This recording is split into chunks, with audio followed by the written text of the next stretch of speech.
Grand Portage is where the Great White North starts. But the Gunflint Trail, starting a little bit west of here, travels to points northwest of both Grand Portage National Monument and, you guessed it, Thunder Bay. It started with hardy cabins like this robust pioneer log house. Big Sag, as it's called, is at the end of the Gunflint Trail. I took my father's boat out this morning for one last exploration. I wrote that on October 3rd, 2011. My dad had already taken me to the western part of the lake, so today I went east. Well, first, north to the Canadian side, so I could see the foreign land. Soon I crossed back over to the Minnesota side, and eventually I came upon Campers Island. It's in the Superior National Forest, so the Forest Service maintains a primitive campsite on it.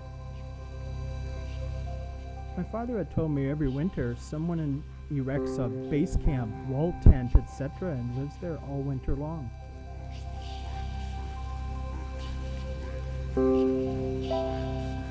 When I was back at my dad's place, I docked the boat, and he said he wanted to bring the boat in for the season. I said, hold that thought. I want to go camping. Made sure he had camping gear for me to borrow. Of course he did. So there I was on my way to Campers Island with dog, tent, and gear for one last adventure of the year. It had been a pretty tumultuous year for me, leaving Kentucky, moving back to Minnesota for almost 20 years.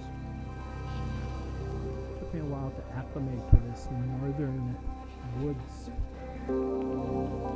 But back to my dad's dock, earlier, just as I was finishing up loading the gear, another boat went by filled with people going in the direction of Campers Island. My dad said, I hope they're not going to Campers Island, which was a very likely possibility. What do I do? I quickly finished up and fired up the motor.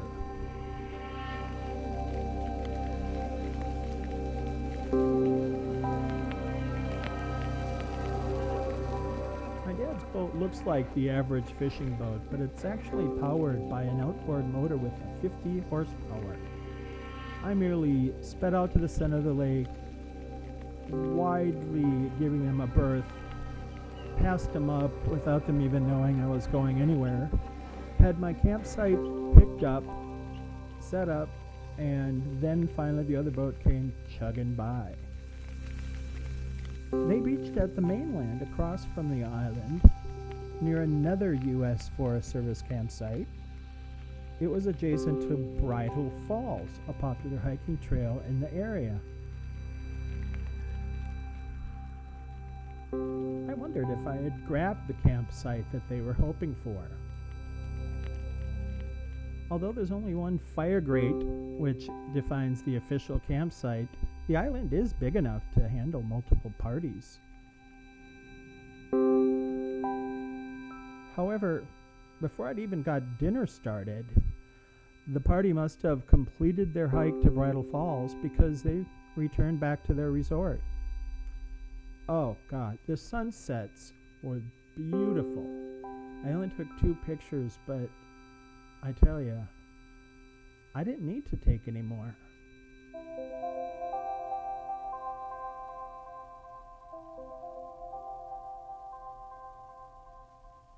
I kind of wish I did now.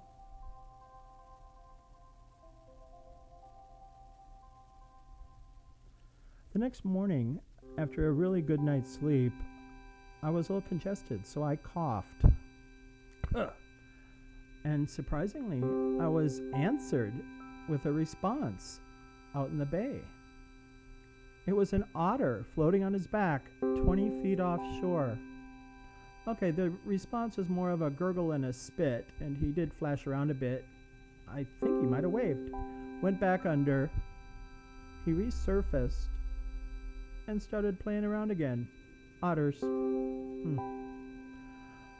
These photographs were taken back in October 2011, but this log had been carved by previous parties. And obviously, they love Campers Island as much as I do. This pile of rocks was exactly as I found it. Don't really know the purpose, don't have a story about it, but I did snap a picture.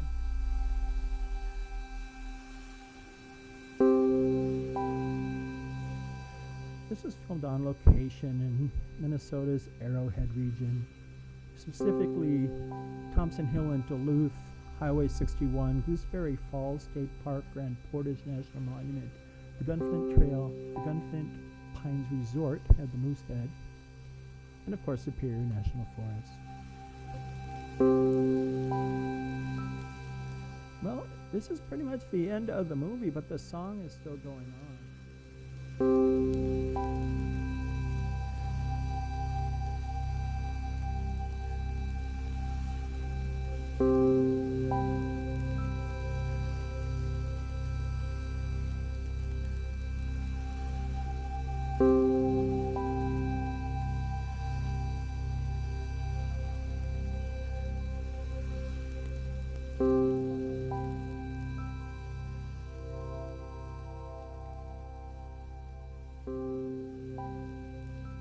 Love this place.